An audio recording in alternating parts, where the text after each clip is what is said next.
দীর্ঘ প্রতীক্ষার অবসান, বনগাঁ শাখায় গড়ালো এসি ট্রেনের চাকা। শুক্রবার সকালে রানাঘাট থেকে ট্রেনটি বনগাঁ হয়ে রওনা দিয়েছে শিয়ালদহের উদ্দেশ্যে।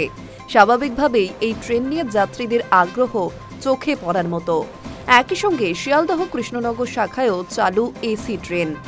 সম্প্রতি শিয়ালদহ রানাঘাট শাখায় চালু হয়েছিল এসি লোকাল ট্রেন।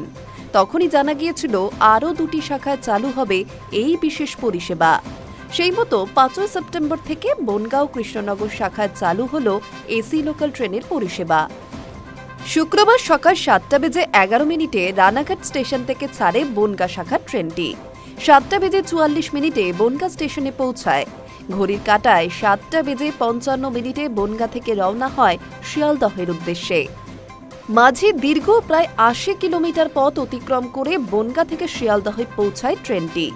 মাঝে Thakurnagar, Gobardanga, Habra, Duttapukur, Barasat, Madhyamgram, Dum Dum cantonment, Dum Dum junction, Bidhannagar road স্টেশনে ট্রেনটি থামে। 9:37 পৌঁছায় শিয়ালদহে। রেল সূত্রে খবর, বিকেলে ফের 6:14 শিয়ালদহ থেকে ট্রেনটি ছাড়বে। রাত 8:05 বনগাঁয় পৌঁছাবে। 8:41 অন্তিম স্টেশন রানাঘাটে গিয়ে থামবে এই এসি লোকাল ট্রেন। খানিকটা স্বস্তিতে গন্তব্যে পৌঁছাতে পারবেন বলে খুশি রেল যাত্রীরা।